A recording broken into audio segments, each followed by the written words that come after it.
Bonjour à tous et bienvenue de nouveau.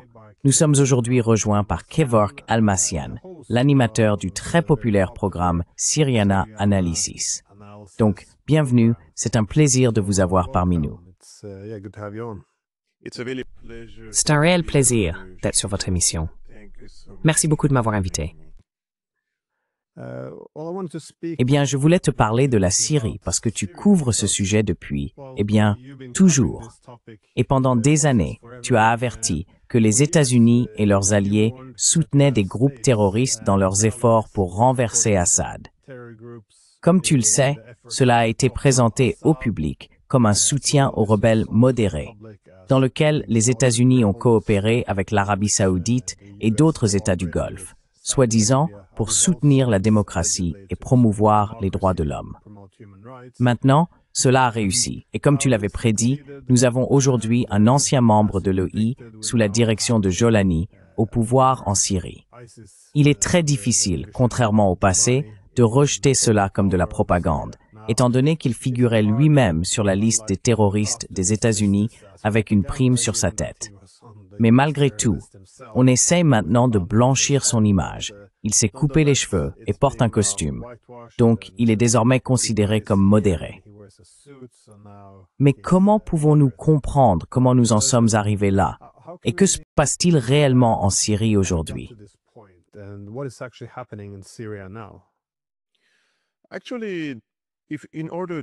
En réalité, pour comprendre le conflit syrien, il faut le replacer dans son contexte. Et c'est pour cela que la Syrie a été ciblée.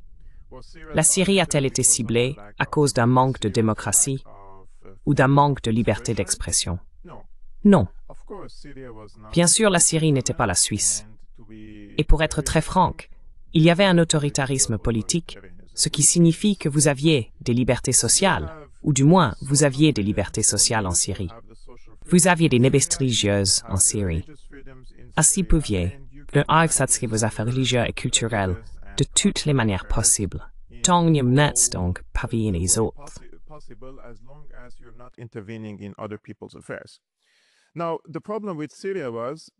Le problème avec la Syrie, c'était que tant que vous ne vous en preniez pas au chef de l'État et que vous ne représentiez pas une menace sérieuse, disons sécuritaire ou politique contre le chef du régime, alors il ne vous arriverait rien.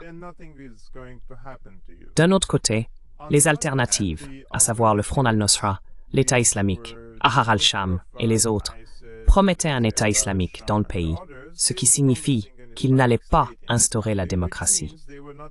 Et pire encore, ils allaient instaurer une théocratie islamique dans le pays, ce qui est à mon avis pire que l'autoritarisme politique. Alors pourquoi les Américains, les Britanniques, en particulier la CIA, le MI6 et le MIT, ont-ils sauté dans le train du changement de régime? C'est à cause de la posture géopolitique de la Syrie dans la région, surtout après l'invasion de l'Irak.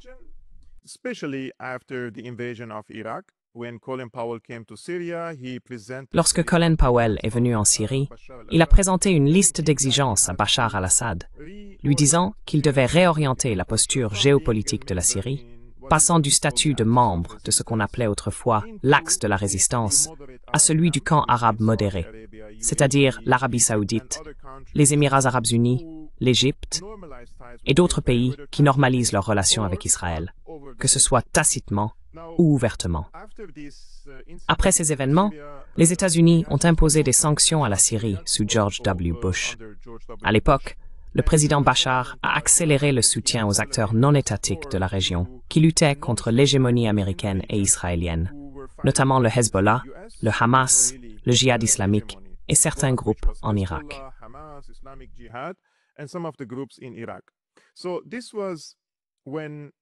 C'est à ce moment-là que le président syrien de l'époque a franchi la ligne rouge, selon les décideurs ou stratèges américains, et il voulait le renverser. Or, les Français, à ce moment-là, ont persuadé les Américains en leur disant qu'il fallait donner une autre chance à Bachar. Ils l'ont invité à Paris en 2008, lors de la fête nationale française, et lui ont déroulé le tapis rouge. Ils l'ont traité comme s'il était un dirigeant mondial. Ils l'ont placé sur un podium aux côtés de tous les dirigeants du monde, y compris Ban Ki-moon, des ministres des Affaires étrangères, des présidents et des premiers ministres venus du monde entier.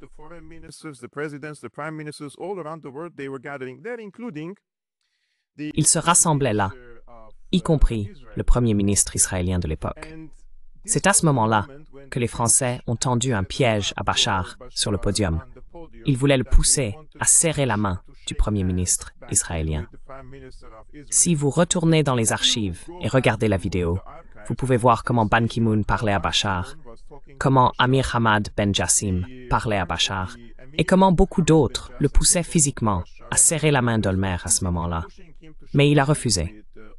C'est à ce moment-là qu'ils ont décidé qu'il n'était pas possible de convaincre Assad de devenir ami avec Israël, et finalement avec le camp arabe modéré.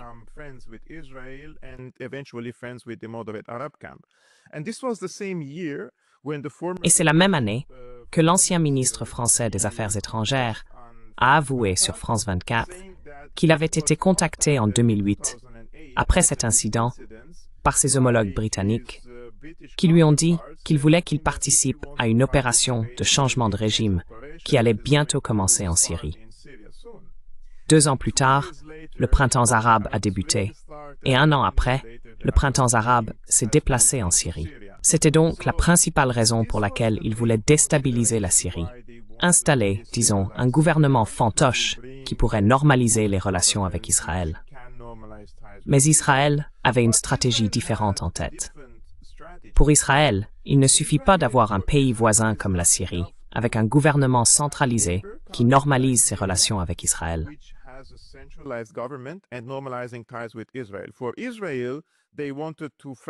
Pour Israël, il voulait également fragmenter la Syrie, balkaniser le pays.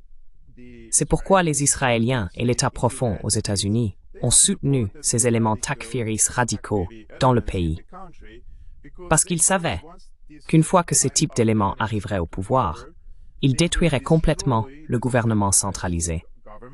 Ils détruiraient les institutions de l'État, et après cela, ils s'attaqueraient aux structures sociales, aux composantes sociales du pays. Ainsi, ils détruiraient l'État-nation.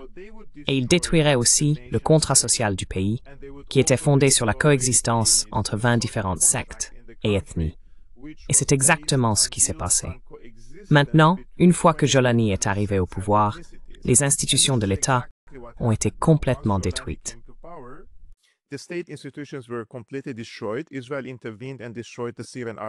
Israël est intervenu et a complètement détruit l'armée syrienne, l'anéantissant, en particulier les armes stratégiques.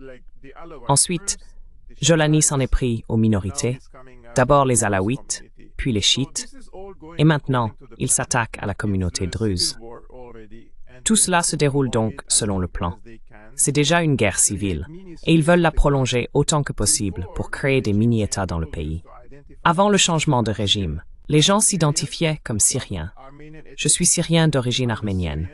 Je suis Syrien, mais ma religion est musulmane, et ma branche est par exemple alaouite, chiite ou sunnite. Maintenant, à cause de cette guerre à motivation sectaire et ethnique menée par le régime de Jolani contre les composantes sociales de la Syrie, tout le monde a commencé à se voir comme faisant partie de sa micro-identité.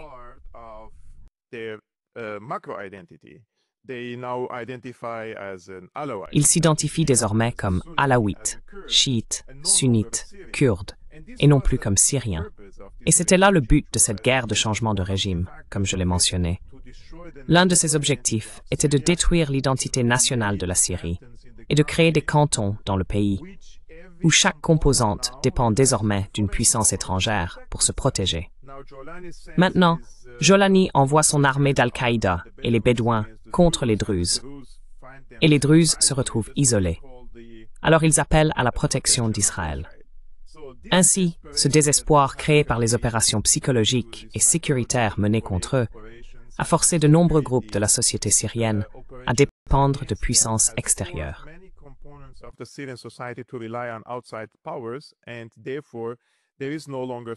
Et donc, il n'y a plus de peuple syrien. Il n'y a plus d'État syrien. Il s'est complètement effondré. Et ce que nous voyons maintenant n'est que la poursuite de la fragmentation de l'État syrien afin de permettre à Israël d'avancer et de s'étendre davantage sur les territoires syriens, pour créer ou étendre sa souveraineté sur les endroits qu'il considère comme faisant partie du projet du Grand Israël. Et je soupçonne qu'ils commenceront par ouvrir un corridor entre le plateau du Golan et As-Souaïda, où le conflit se poursuit actuellement. Et depuis As-Souaïda, ils iront vers l'est jusqu'au poste frontière d'Al-Tanf, où sont stationnées les forces d'occupation américaines.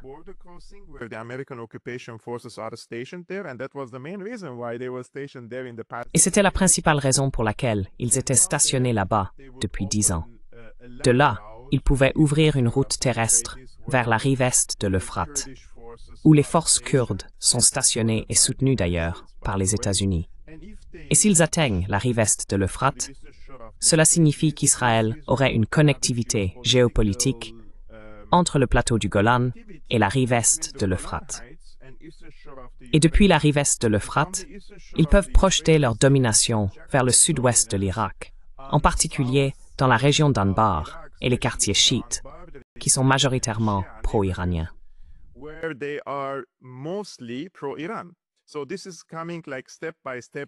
Donc, cela se met en place, étape par étape, sur l'échiquier, après l'Iran. Et je soupçonne que la prochaine opération de déstabilisation aura lieu en Irak et en Égypte, bien sûr, puis plus tard contre l'Iran. Ils essayent donc d'encercler l'Iran de tous les côtés, à travers ce corridor David, et dans le Caucase du Sud, à travers ce corridor de Zangezur, qui va maintenant être ouvert. Les États-Unis vont louer 30 km à l'intérieur des territoires arméniens. Cela signifie que les Américains et les Israéliens se trouvent aux frontières de l'Iran dans la partie nord, et qu'à travers le corridor David, ils peuvent à nouveau projeter leur hégémonie sur l'Iran. C'est une très mauvaise nouvelle pour l'Iran.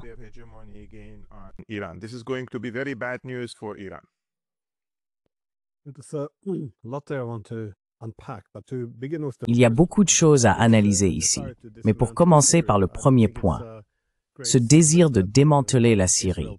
Je ne pense pas que ce soit un grand secret qu'Israël préfère avoir des voisins faibles ou plus chaotiques, des entités incapables de lui opposer une résistance efficace. Mais ce désir de morceler la Syrie en petits morceaux et d'établir une sphère d'influence, il semble qu'Israël pourrait même annexer davantage de territoire. Cela s'harmonise-t-il vraiment, cependant, avec les ambitions des Américains et des Turcs? Parce qu'on a l'impression, en écoutant Erdogan, qu'il n'est pas prêt à s'opposer fermement à Israël sur quoi que ce soit, du moins en parole, mais pas au-delà. Mais il est certain que la Turquie a un intérêt dans une Syrie plus intégrée sous influence. Oui, on pourrait dire sous contrôle ou influence turque. Mais les États-Unis, où se situent leurs intérêts? Vont-ils simplement suivre Israël partout où Israël les mène?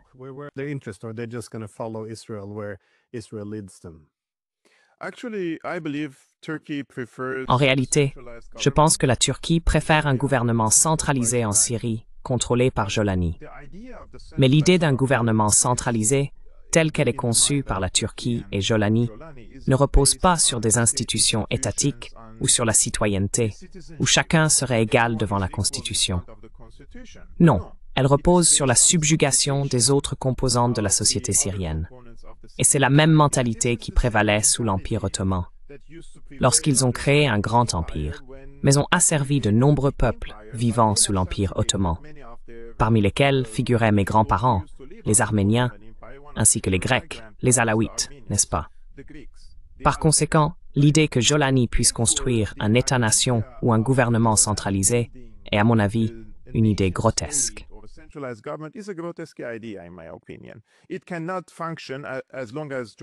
Cela ne peut pas fonctionner tant que Jolani est au pouvoir.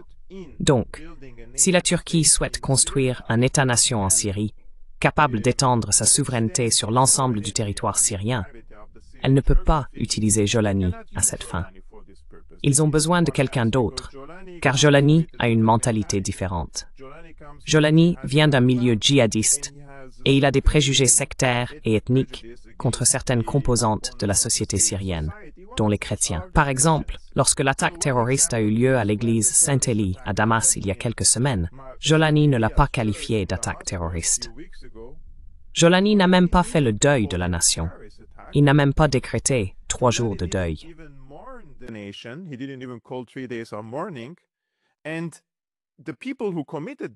Et les personnes qui ont commis cette attaque terroriste faisaient partie de la propre sécurité générale de Jolani. S'il condamne cet acte comme un acte terroriste, il se condamnerait lui-même, d'abord parce que les auteurs font partie de sa sécurité générale, et ensuite parce qu'il a lui-même commis de tels crimes par le passé, n'est-ce pas? Il y a donc une contradiction entre la volonté d'instaurer un État centralisé et celle de porter quelqu'un comme Jolani au pouvoir. Maintenant, Israël, d'un autre côté, et les Américains, il semble qu'ils aient été convaincus par les Saoudiens et les Turcs qu'ils pouvaient contrôler la Syrie par l'intermédiaire de leurs proxys. Ce qui signifie que les Émirats arabes unis, l'Arabie saoudite et la Turquie se partageraient le gâteau et géreraient les affaires de la Syrie.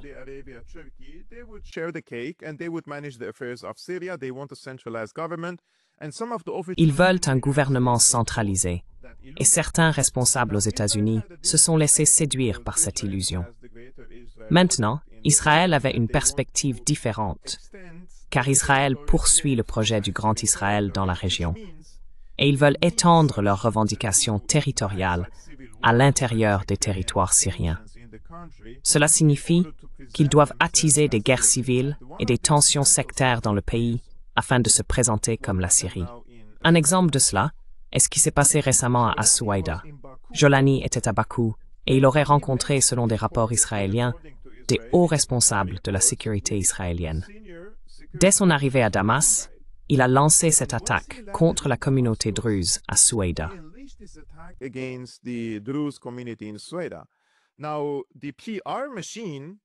Maintenant, la machine de relations publiques de Jolani, en particulier du côté britannique, a déclaré qu'il y avait eu un malentendu, que Jolani avait mal compris Israël et qu'il pensait qu'il avait reçu le feu vert d'Israël et des États-Unis pour ramener Souaïda sous leur patronage. Maintenant, si cela est correct, si cette théorie est correcte, alors ils l'ont utilisé comme un Saddam Hussein 2.0. Parce que souvenez-vous, lorsque Saddam a attaqué le Koweït, il avait envoyé à l'époque une lettre à l'ambassadeur américain pour tâter le terrain et voir si les Américains s'opposeraient à une invasion du Koweït. Et il n'a pas reçu d'objection de la part des Américains. Ils ne lui ont pas dit oui. Ils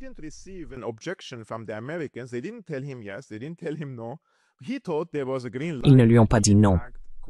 Il a cru qu'il avait le feu vert et il a attaqué le Koweït. Et qu'est-il arrivé ensuite? Ils ont détruit son armée alors qu'il se retirait du Koweït, puis lui ont imposé des sanctions draconiennes. Donc, si cette théorie est correcte, ils l'ont utilisé comme un bouc émissaire, tout comme ils l'ont fait avec Saddam Hussein dans les années 90. Mais je ne crois pas à cette théorie. Je pense que Jolani a été choisi dans le but de déclencher ce type de guerre civile sectaire dans le pays, afin de créer des divisions verticales dans la société syrienne. Et il a maintenant réussi à créer ces divisions verticales. Une fois que cette attaque contre Souaïda a eu lieu, les habitants de Souaïda ne se considèrent plus comme faisant partie de l'État syrien, ni de la nation syrienne. Ils ne veulent plus en faire partie.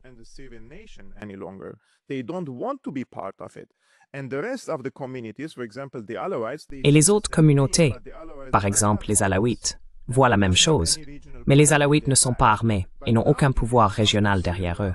Mais maintenant, si vous venez en Syrie en tant que puissance régionale ou superpuissance internationale et que vous dites « Je suis le protecteur des minorités en Syrie », chaque minorité du pays, y compris les laïcs sunnites, viendra dire « Je ne veux pas être sous le régime de Jolani. Je serai mieux protégé par l'une de ces puissances régionales. » Ce qui signifie que le repas est déjà prêt. Il est en train de cuire. Il cuit depuis plus de 14 ans et le repas est déjà prêt.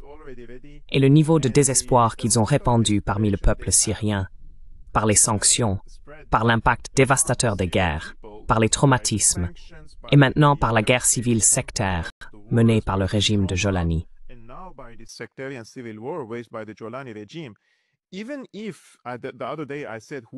Même l'autre jour, j'ai dit que quiconque se présente comme le sauveur du peuple, ils l'accepteront. Ils accepteront le mal, ils accepteront le shaitan, ils accepteront n'importe qui si ce pouvoir peut les sauver. Voilà donc la situation générale en Syrie, ce qui signifie que ce n'est pas seulement la nation syrienne qui s'est effondrée, c'est l'âme syrienne. Et l'âme syrienne, que je connais de la Syrie parce que j'y ai vécu la majeure partie de ma vie, c'est ce contrat social entre nous et tous les autres habitants du pays. C'est-à-dire, je te respecte, tu me respectes. Je m'occupe de mes affaires. Je suis mes propres rituels, tu suis les tiens. Mais tout cela a disparu à l'heure actuelle. Et il n'y a plus de paix ni de coexistence parmi le peuple syrien.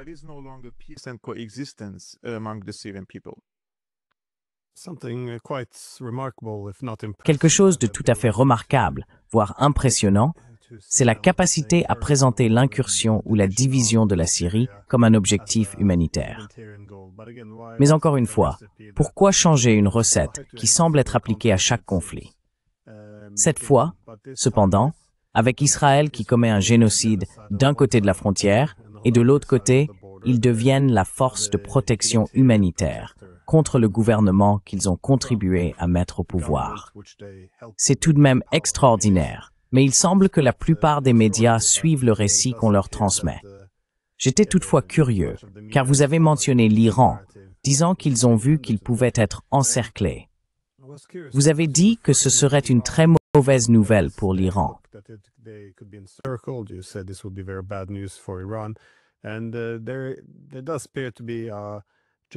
Il semble effectivement y avoir un objectif général de remaniement ou de réorganisation géopolitique de toute la région.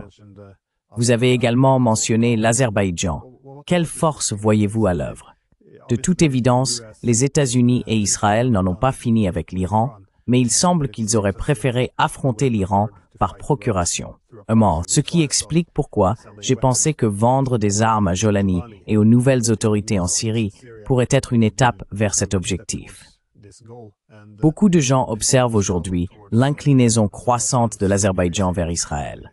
Encore une fois, ce n'est pas nouveau. Mais quel rôle l'Irak jouerait-il dans tout cela? Car on a toujours dit que l'Irak était la voie d'accès à l'Iran. C'est du moins ce qui était avancé il y a 22 ans lors de l'invasion de l'Irak. Comment percevez-vous le bouleversement plus large de la région?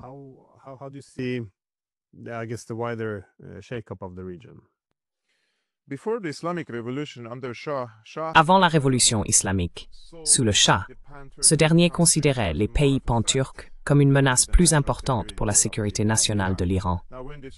Ensuite, lorsque la révolution islamique a eu lieu, ils ont modifié ce récit pour faire d'Israël la menace existentielle contre la révolution islamique et le monde islamique, etc., dans la région, tout en contestant le fait qu'Israël, la Turquie et d'autres pays pan-turcs représentent également une forme de menace. Mais aujourd'hui, après le changement de régime en Syrie, je pense que la Turquie a étendu son influence non seulement au Levant, mais aussi dans le Caucase, car ils ont désormais Pachinian en Arménie, qui est tout à fait disposé à collaborer à la fois avec Aliyev et Erdogan dans ce cas, dans le but de réorienter l'Arménie du camp de l'OTS pro-iranien, disons, vers le camp pro-atlantique.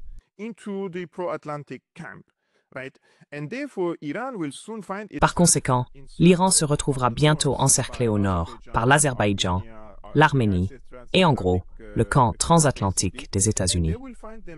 Ils constateront que la Turquie est parfaitement capable de projeter son hégémonie pan-turque ou ses aspirations néo-ottomanes en Asie centrale via ce corridor, désormais appelé Nakhichevan. Cela déstabilisera également certains pays d'Asie centrale, augmentant l'influence de la Turquie sur la région. Tôt ou tard, l'Iran se rendra compte que la menace turque à son encontre est plus grande que celle d'Israël. C'est probablement pour cette raison qu'ils envoient actuellement des signaux aux États-Unis, indiquant qu'ils sont prêts à poursuivre les négociations avec les Américains sur le programme nucléaire, afin d'éviter de tels affrontements et confrontations.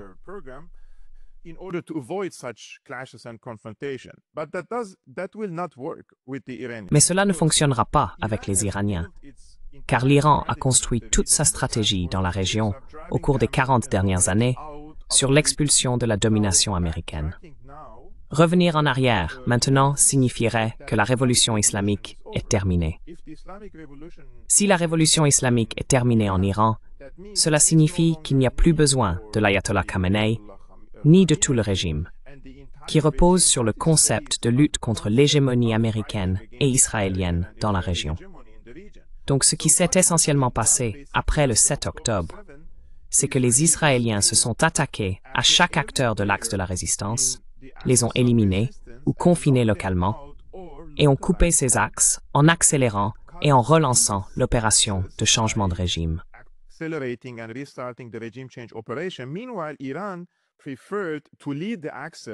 Pendant ce temps, l'Iran préférait diriger l'axe depuis l'arrière. Ils ne voulaient pas venir en première ligne et mener le combat eux-mêmes, à moins d'être sérieusement frappés par les Israéliens. Mais je peux vous assurer, selon des informations très fiables, que les Iraniens sont venus à Damas, c'était en juin ou juillet 2024, et ils ont alors demandé à Assad de leur permettre d'ouvrir un nouveau front par l'intermédiaire de leurs proxys ou alliés, contre le plateau du Golan, contre les forces israéliennes présentes là-bas. Et Assad leur a posé la question suivante. Si Israël riposte durement sur Damas et qu'ils nous bombardent massivement comme ils le font à Dahiyeh, dans la banlieue sud de Beyrouth ou à Gaza, interviendrez-vous?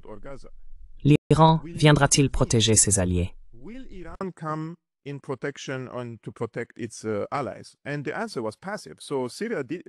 Et la réponse a été passive.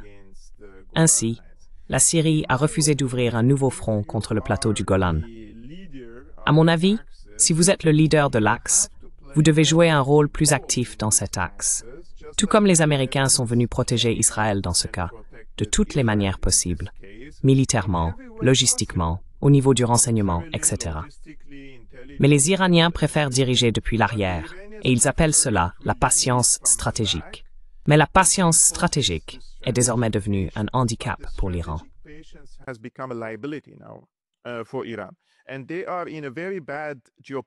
Et ils sont actuellement dans une très mauvaise posture géopolitique. Même s'ils montrent des signes de vouloir négocier avec les Américains et les Israéliens perçoivent la faiblesse de l'Iran en ce moment sur cet échiquier géopolitique régional. Et ils savent que les Iraniens préfèrent préserver leur sécurité nationale et leur intégrité territoriale. C'est pourquoi ils iront plus loin.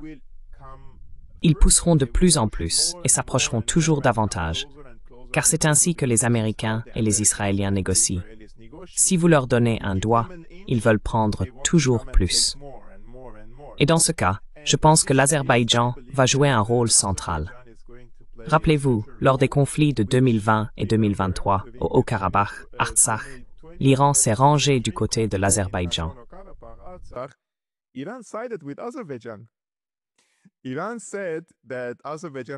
L'Iran a déclaré que l'Azerbaïdjan avait une revendication sur le Haut-Karabakh, et ils l'ont soutenu, mais ils se sont tirés une balle dans le pied. À l'époque, j'ai interrogé quelques responsables iraniens. Je leur ai dit, que faites-vous? Vous permettez à l'Azerbaïdjan de s'approcher de vos frontières. Et l'Azerbaïdjan est un État satellite avancé pour Israël. Selon des documents Wikileaks, des agents du Mossad disent, je les cite, qu'ils se sentent chez eux à Bakou. Il n'y a aucune restriction pour eux. Et que font en réalité les agents du Mossad à Bakou? Ils déstabilisent l'Iran, n'est-ce pas? Et maintenant que l'Azerbaïdjan a occupé le Haut-Karabakh, ils y ont établi 3 bases aériennes. À qui ces bases sont-elles destinées?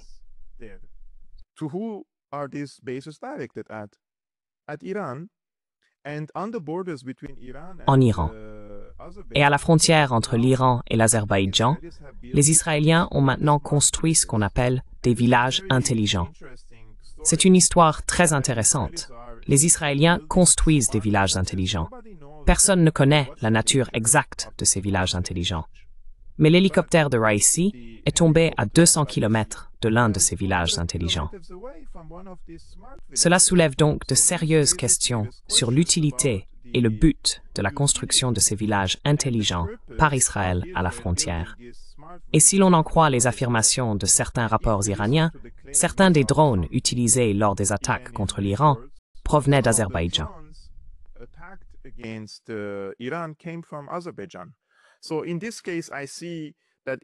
Dans ce cas, je constate que la posture passive de l'Iran, disons sa volonté de diriger en retrait, s'est retournée contre lui. Et maintenant, ils se retrouvent dans une situation où ils veulent préserver leur sécurité nationale et leur intégrité territoriale. Mais soyez assurés que les Israéliens et les Américains n'en ont pas fini avec eux. Peu importe le nombre de compromis que les Iraniens feront, ils continueront à les cibler, car ils savent que l'Iran a perdu son levier. En particulier, les alliés qui étaient parfaitement capables d'établir une dissuasion de première ligne contre Israël. Par exemple, le Hezbollah. Si vous attaquez l'Iran, nous avons des amis et des alliés à vos frontières qui sont parfaitement capables de détruire certaines de vos colonies.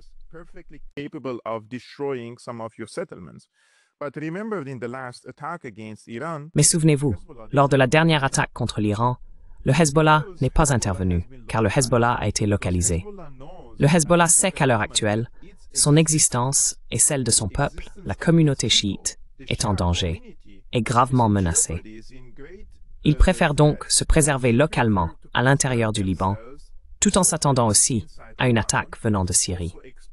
Désormais, à leurs frontières, il y a tous ces djihadistes et ces soi-disant bédouins, dont beaucoup étaient de l'EI et qui sont maintenant appelés bédouins. Pourquoi cette expérience de normalisation de la scène djihadiste en Syrie? Elle sera copiée et ils lâcheront bientôt ces bédouins et ces hordes de l'EI.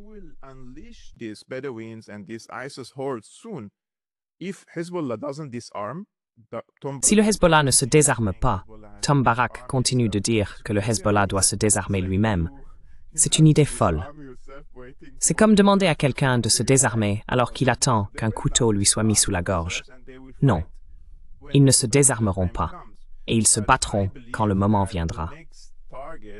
Mais je crois que la prochaine cible, si les Américains ne peuvent pas désarmer le Hezbollah par des moyens diplomatiques, ils utiliseront ce processus en Syrie pour ajouter de la pression sur le Liban également, afin de forcer le Hezbollah à se désarmer.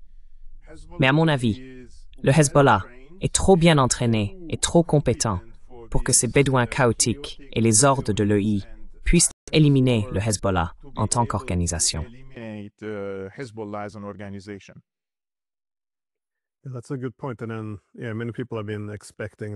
C'est un bon point. Beaucoup de gens s'y attendaient.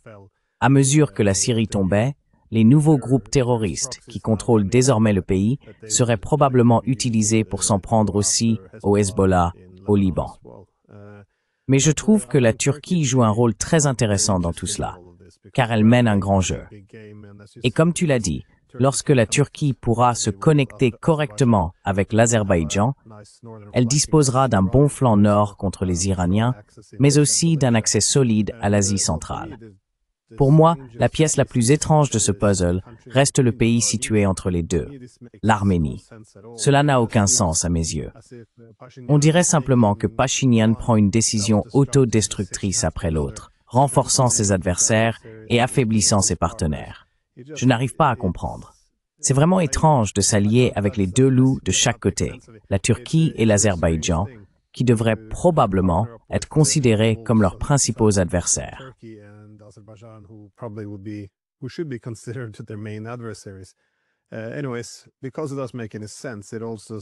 De toute façon, puisque cela n'a aucun sens, cela suggère aussi que ces ambitions pourraient ne pas être très stables. Et cela semble être un thème récurrent avec la Turquie, surtout sous Erdogan. Ils ont toujours de grandes ambitions, toujours très trompeurs, dans la manière dont ils poursuivent ces ambitions. Mais il y a aussi une tendance de la Turquie à surestimer ses capacités. C'est pourquoi je veux vous demander, comment comprendre ce qui pourrait se passer, non seulement dans cette région restreinte, mais si l'on élargit la perspective? Parce qu'il y a de grands acteurs, évidemment, la Russie n'est pas contente de ce qui se passe dans le Caucase, en particulier de ce que fait l'Azerbaïdjan en ce moment, mais il y a aussi des pays comme la Chine qui ne laissera pas tomber l'Iran. Alors comment voyez-vous cette dynamique? Qu'en déduisez-vous?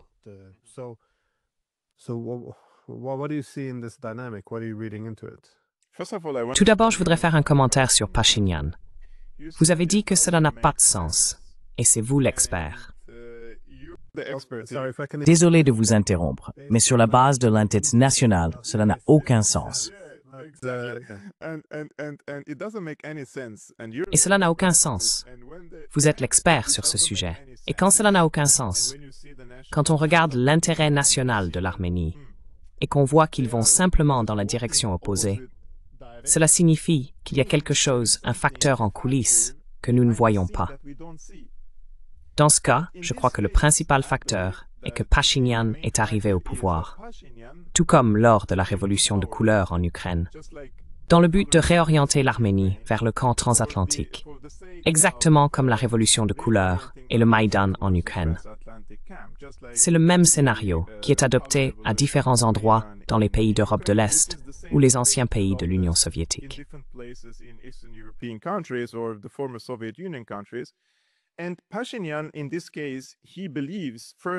Et Pachinian, dans ce cas, croit fermement qu'en tant qu'État-nation, l'Arménie, son histoire, sa civilisation, sa religion, en tant que première nation chrétienne au monde, tout cela est sans importance.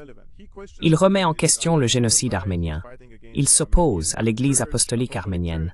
Il s'attaque à l'identité nationale arménienne.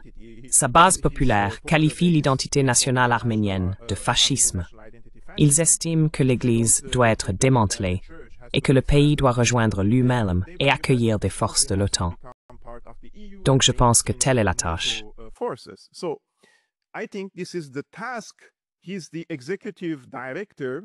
C'est lui le directeur exécutif de l'Empire qui met en œuvre cette stratégie là-bas. Ce n'est pas un dirigeant national. Il a été choisi, tout comme Zelensky en Ukraine, pour diriger ce mouvement, ce changement. Pachinian gouverne avec 13% de popularité selon les récents sondages arméniens. Il n'a pas de base populaire en Arménie, mais il maintient son emprise sur le pouvoir parce qu'il a créé tout un appareil de sécurité et militaire qui lui est loyal. Il a complètement évincé tous les anciens généraux et responsables de la sécurité compétents et a nommé ses propres personnes à ces postes. C'est pour cela que les Arméniens ont perdu le Haut-Karabakh, n'est-ce pas?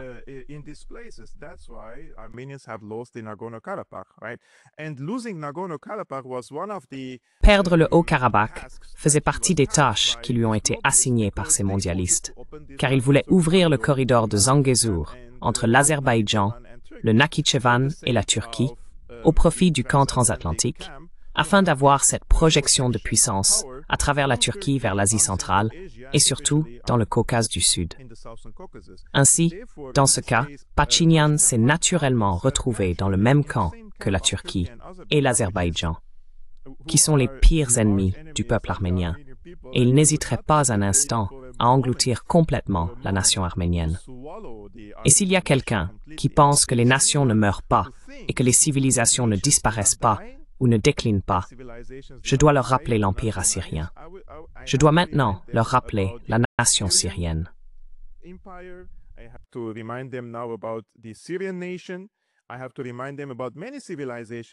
Je dois leur rappeler que de nombreuses civilisations ont disparu parce qu'elles ont parfois commis des erreurs de calcul ou ont été submergées par des guerres au cours de l'histoire. Donc, l'idée que l'Arménie ne peut pas disparaître est insensée. Cela conduira finalement à la perte de la souveraineté de l'Arménie sur le sud de l'Arménie, en particulier dans la région du Syunik, car ils vont la perdre au profit des Américains pour 100 ans. Et cela créera des tensions entre l'Arménie et l'Iran. L'Iran a été un très bon voisin pour l'Arménie pendant longtemps, et c'est la même chose avec la Russie.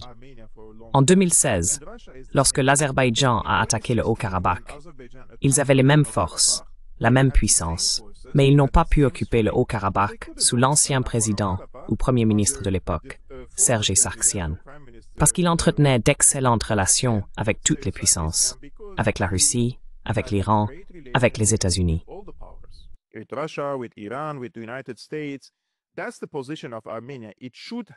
C'est la position de l'Arménie. Elle devrait entretenir de bonnes relations avec les deux camps.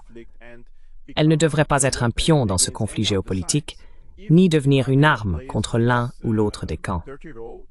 Si l'Arménie joue ce rôle malsain dans la région, en tant que petit pays, à peine visible sur la carte, elle risquerait de disparaître et d'être engloutie par ces puissances régionales.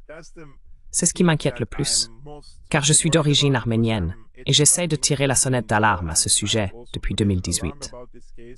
Mais de la même manière que de nombreux Syriens ont été victimes de la propagande médiatique, les Arméniens vivent la même chose. Glenn, des millions et des millions de dollars sont dépensés par ces ONG, l'USAID et toutes ces organisations libérales en Arménie pour financer des médias, des journaux, etc.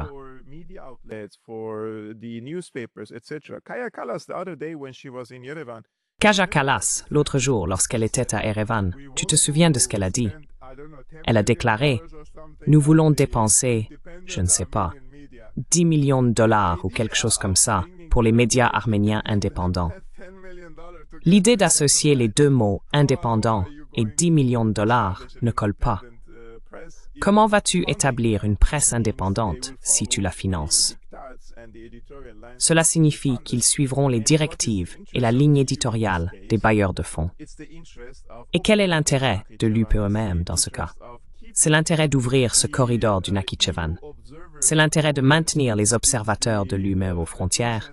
C'est l'intérêt d'évincer l'influence russe du Caucase du Sud et de faire sortir l'Arménie de l'OTSC pour qu'elle rejoigne le camp occidental.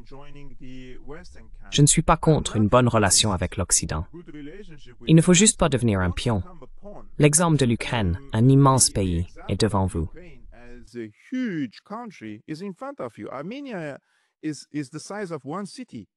L'Arménie a la taille d'une seule ville en Ukraine. Alors comment vont-ils assurer leur propre sécurité si Dieu nous en préserve? Une guerre éclate à nouveau.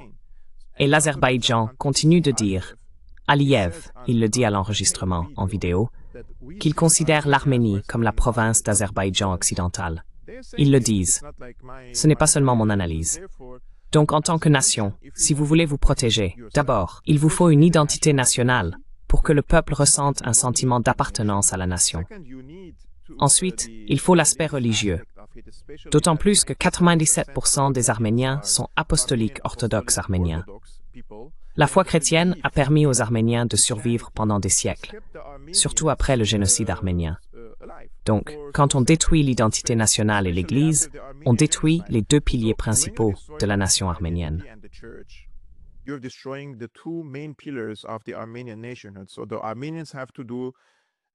Ainsi, les Arméniens doivent faire marche arrière, un demi-tour, pour comprendre que leur survie dépend de ce revirement et du retour à leur identité nationale, à leur Église et de la préservation de leur souveraineté. Car le Haut-Karabakh n'était pas seulement un morceau de terre que les Arméniens revendiquaient en disant « c'est à nous » et qu'il s'agissait d'un différend territorial. Non. Cela tenait aussi l'Arménie proprement dite à l'écart de la portée de l'Azerbaïdjan. C'était également une zone tampon entre eux et l'Azerbaïdjan. Maintenant qu'ils ont perdu le Haut-Karabakh, l'Azerbaïdjan est à la frontière avec l'Arménie. Ils ont effectué des incursions à l'intérieur des territoires arméniens et ils projettent leur sécurité nationale et leur domination sur l'Arménie.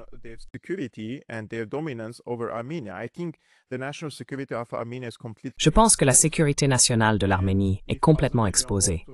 Et si l'Azerbaïdjan veut entrer en Arménie, il ne rencontrera malheureusement pas de résistance farouche. Alors que vont-ils faire? Vont-ils appeler Justin Trudeau qui viendra protéger l'Arménie? Les chaussettes de Justin Trudeau? Ou Kaja Kallas? Ou les autres? Non, personne ne va réagir ou envoyer des soldats pour protéger l'Arménie. Donc l'Arménie doit rester dans le TSC et diversifier ses relations avec l'Est et l'Ouest, et rester au centre. Ne devenez pas un pion, ni pour le PAN, ni pour l'OTAN, ni pour la Russie, ni pour qui que ce soit. Vous êtes simplement un pays indépendant dans la région.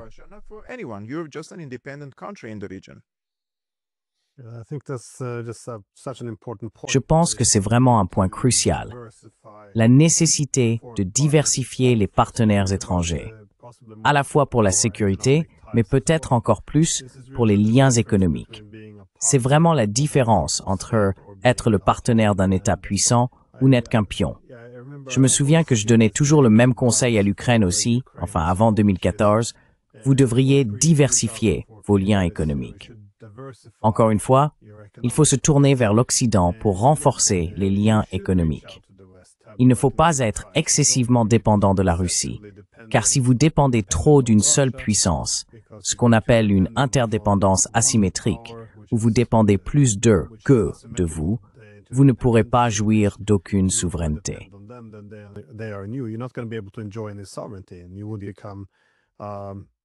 Et vous deviendrez une quasi-colonie, presque. Mais en même temps, il faut aussi éviter une dépendance excessive à l'égard de l'Occident. Et je pense que c'est simplement du bon sens. Les puissances étrangères préfèrent toujours un pion à un partenariat. Et oui, donc avec l'Ukraine, cela a aussi été préjudiciable en 2014 parce qu'il faut bien sûr évaluer ce que veut la puissance étrangère. Ont-ils des intentions bienveillantes? Non. Je pense qu'il est évident que Washington ne voit en l'Ukraine qu'un seul intérêt stratégique, servir de poignard contre la Russie. Donc l'objectif, évidemment, est que la souveraineté de l'Ukraine soit complètement absorbée par Washington, dans la mesure où elle peut être utilisée.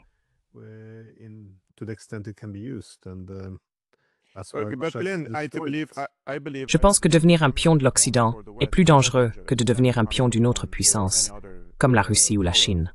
Parce que la Russie et la Chine croient en la souveraineté. Ils croient aux États-nations. Mais l'Occident collectif, il vit, ou il voit le monde, à travers un prisme post-souverain. Il croit à la création d'un réseau d'États clients, pas de partenaires. Le concept est différent. Et l'Occident est très manipulateur. Disons, les responsables occidentaux. Ils ne cessent de dire « nous soutenons la démocratie en Arménie ». Mais lorsque les forces de Pachinian tabassent les manifestants en utilisant des policiers formés par les Américains contre les protestataires, nous ne voyons aucune condamnation de la part de l'Occident, ce qui signifie que c'est de l'hypocrisie.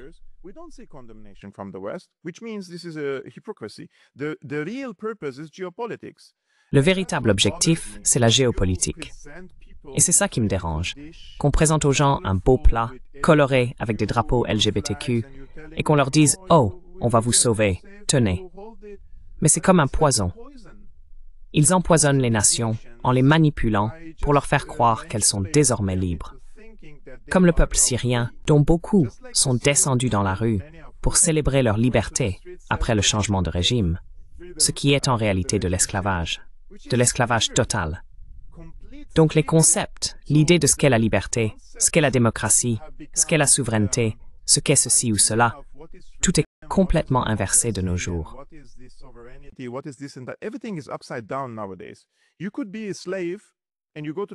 Vous pourriez être esclave et descendre dans la rue pour célébrer cela, en pensant que vous êtes libre, tant le pouvoir des mots, des médias et de cette machine de propagande est devenu immense. Aujourd'hui, les gens sont devenus leurs propres ennemis. Ils ne comprennent pas qu'une fois que vous perdez votre pays au profit de telles grandes puissances et qu'ils détruisent votre armée, ils viennent investir dans votre pays. Cela signifie que vous n'avez plus d'économie nationale. Si vous n'avez pas d'économie nationale, vous n'avez pas de souveraineté, car vous ne pouvez plus prendre vos propres décisions. Et une fois que ces entreprises pénètrent dans votre pays, elles sont comme des vers. Elles se répandent partout et assèchent votre pays.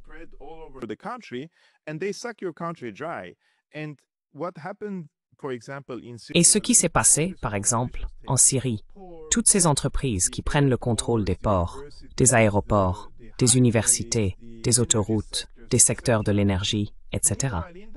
Alors qu'auparavant, nous avions les nôtres, des entreprises syriennes, n'est-ce pas? Ce qui signifie que les Syriens travaillaient et généraient cet argent pour les Syriens. Mais maintenant, les Syriens vont travailler comme des esclaves pour des multinationales. Et ce sont ces multinationales qui vont engranger les profits. L'argent ne sera pas réinjecté dans l'économie nationale syrienne, mais ira plutôt dans les poches de ces investisseurs, n'est-ce pas? Il y a une énorme différence entre ces deux concepts.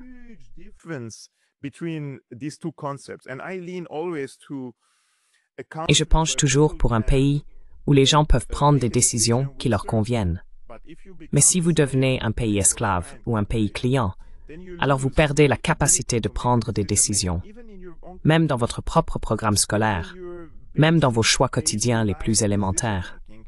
Ce qui est effrayant à imaginer, car nous nous dirigeons vers un avenir dystopique, où des élites puissantes contrôlent des populations entières et les manipulent.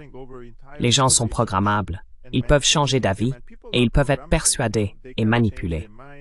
Et la preuve en est, comme vous l'avez dit, que le même scénario fonctionne dans différents endroits. Même si nous avons des livres ouverts sur l'Irak, la Libye, la Somalie, la Yougoslavie, la Tchétchénie, l'Afghanistan et tant d'endroits que les gens n'ont qu'à les small.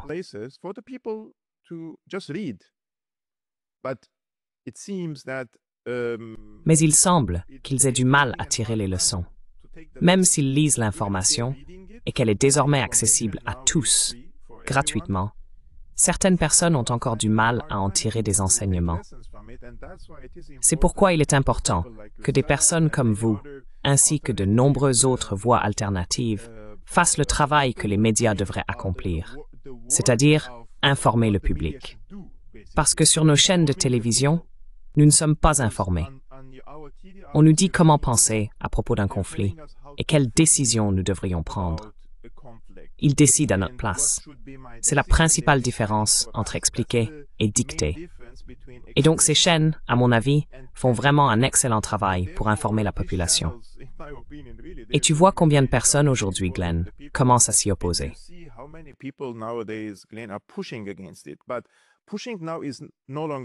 Mais pousser maintenant ne suffit plus. Se contenter de parler ne suffit plus. Si le peuple américain continue de voter encore et encore pour les mêmes personnes, et que ce système de parti unique aux États-Unis, qui repose sur la génération de profits grâce aux guerres, persiste, ces guerres ne prendront pas fin. Nous devons donc vraiment inciter les Américains à provoquer un changement au sein même des États-Unis. Et c'est pourquoi le peuple américain est le plus soumis à la propagande au monde. Parce que s'il se réveille, il y aura une révolution aux États-Unis. Et c'est pour cela que les élites américaines exercent un contrôle fort sur la démocratie, non seulement à travers les médias traditionnels, mais aussi via la Silicon Valley et les plateformes de réseaux sociaux, car elles veulent maintenir leur peuple dans l'ignorance.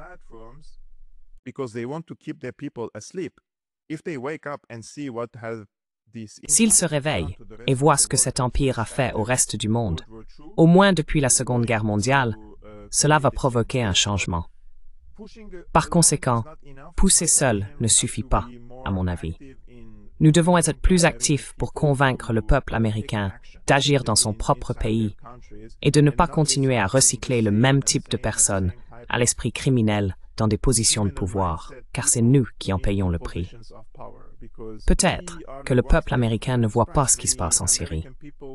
Mais en 2011, avant Timbuktu est mort, la Syrie était l'un des pays les plus sûrs de la région. Nous avions plus de 7 millions de touristes en Syrie.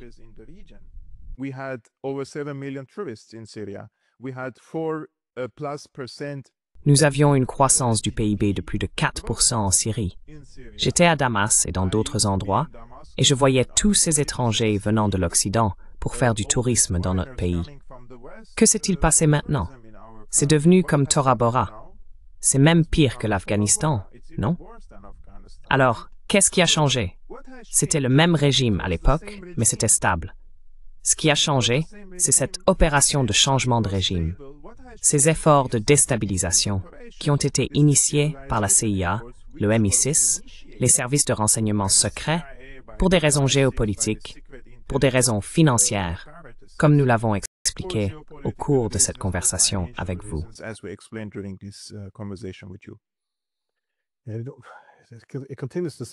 Cela continue de m'étonner, cependant, que les gens tombent toujours dans le panneau de la propagande, qui est la façon dont on vend les guerres, une campagne de marketing efficace.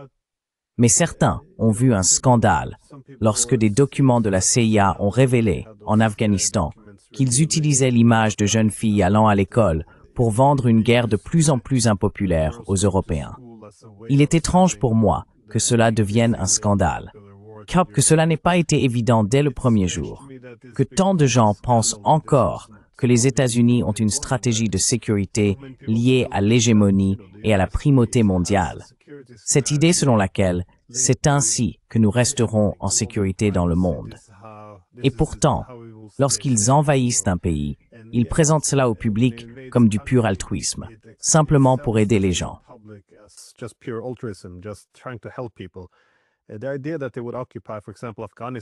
L'idée qu'ils auraient occupé, par exemple, l'Afghanistan pendant 20 ans, parce qu'ils voulaient que les filles afghanes aillent à l'école. C'est ce qui motive les politiques. Je veux dire, cela devient tout simplement enfantin. Mais le fait que tous les médias le répètent est préoccupant. Aussi, je me demande ici si en Arménie également, je suis un peu surpris qu'on doive poser la question, pourquoi les États-Unis s'intéressent-ils autant à l'Arménie? Qu'est-ce qu'il y a dans sa géographie et sa position qui la rend utile? Parce que cette idée, oh, ils veulent venir nous aider, c'est pour ça qu'ils font tout cela, est un peu étrange, et j'ai toujours fait le même constat avec l'Ukraine.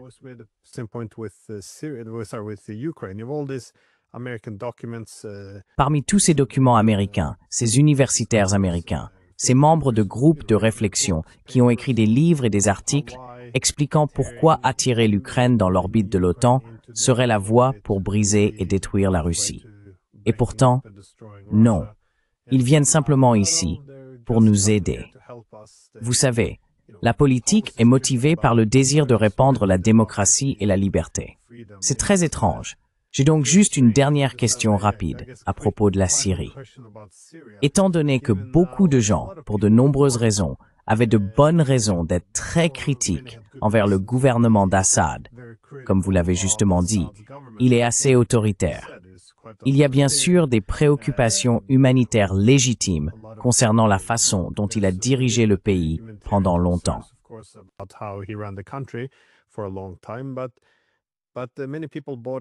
Mais beaucoup de gens ont adhéré à cette idée que maintenant que l'Occident est là, l'Amérique veut simplement répandre la liberté et la démocratie aux côtés de l'Arabie saoudite pour une raison quelconque.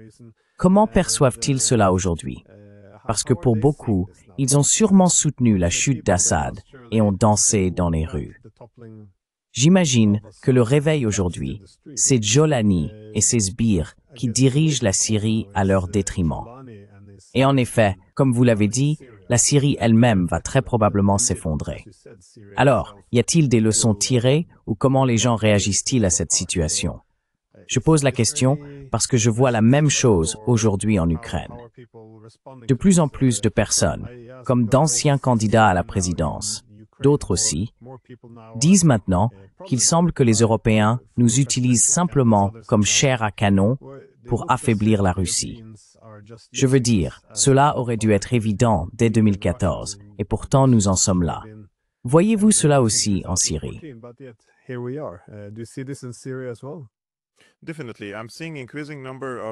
Absolument. Je vois de plus en plus de Syriens, mais aussi de Libanais, d'Égyptiens et d'Irakiens sur les réseaux sociaux dire que du temps de Bachar, rien de tout cela n'arrivait. Que se passe-t-il aujourd'hui en Syrie? Oui, quand j'ai dit qu'Assad était autoritaire, ou qu'il dirigeait un régime autoritaire, il s'agissait d'un autoritarisme politique. Les gens étaient libres sur le plan social, sur le plan économique. Tant que vous ne représentiez pas une menace sérieuse pour le régime lui-même, par exemple, en portant des armes ou en formant un parti d'opposition qui voulait renverser le régime, il ne vous serait rien arrivé.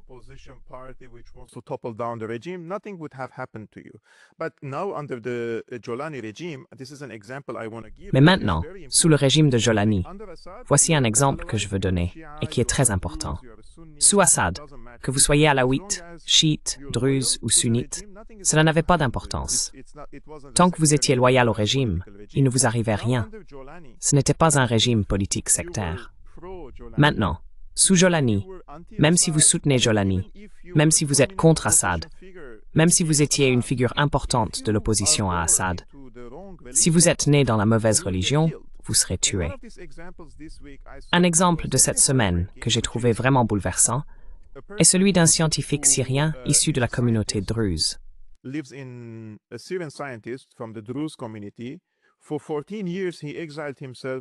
Pendant 14 ans, il s'est exilé à Paris. Il ne voulait pas visiter la Syrie, ce que je suppose était à cause de la dictature d'Assad, n'est-ce pas? Il ne voulait pas revenir dans le pays. Maintenant, après le changement de régime, il voulait visiter son pays libre et démocratique et en profiter avec sa famille. Il est donc allé en Syrie et il a été tué avec son frère et son père, le tout documenté en vidéo. Ils les ont exécutés dans la rue parce qu'ils étaient nés dans la mauvaise religion, ce qui signifie que certaines personnes se sont tirées une balle dans le pied. Et son cousin a publié un long message. Je l'ai lu et cela m'a tiré des larmes.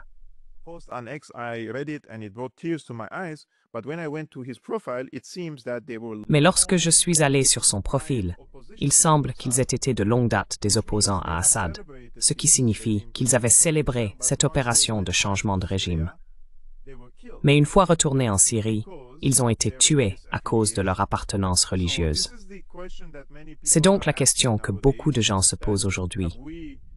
Avons-nous aidé une révolution régressive et sectaire? La réponse est oui.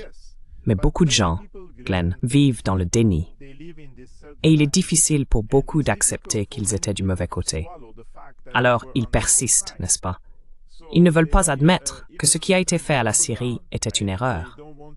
Mais les personnes qui paient le prix aujourd'hui sur le terrain en Syrie le regrettent assurément.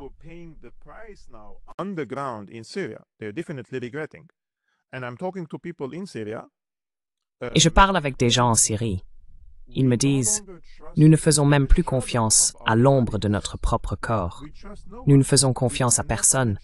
Nous ne pouvons même pas faire confiance à nos voisins. Nous ne pouvons faire confiance à personne, pas même à nos proches. Tout le monde se méfie de tout le monde. Ce qui signifie que la confiance entre les Syriens a disparu. Maintenant, même si les gens le regrettent, même s'ils voulaient changer le régime de Jolani, qui va le remplacer? C'est la question. Même si quelqu'un venait, disons, du côté de l'opposition, quelqu'un comme Manaf Tlas, qui était le fils de l'ancien ministre de la Défense de la Syrie, exilé en Arabie Saoudite, et qu'on prépare depuis longtemps à ce rôle, cette personne est un militaire. Il n'est pas sectaire.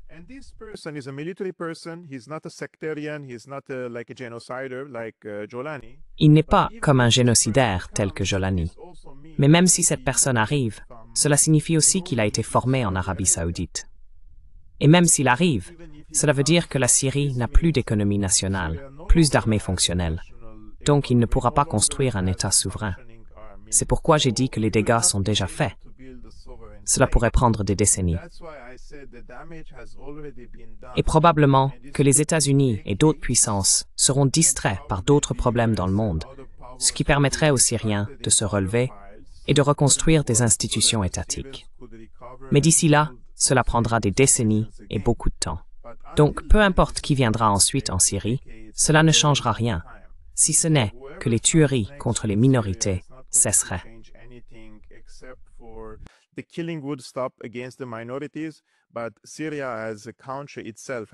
Mais la Syrie, en tant que pays, a déjà été détruite. Vous n'avez plus accès aux ressources énergétiques. Alors comment pouvez-vous reconstruire votre pays? Vous n'avez plus accès à votre blé. Alors comment allez-vous acheter du pain? Les usines sont toutes détruites. Alors comment allez-vous reconstruire le pays?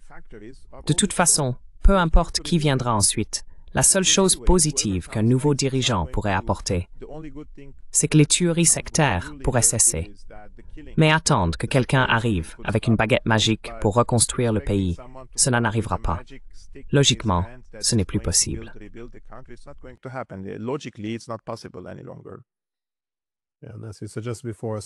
Oui, et comme vous l'avez suggéré précédemment, un contrat social ne peut pas simplement être rétabli.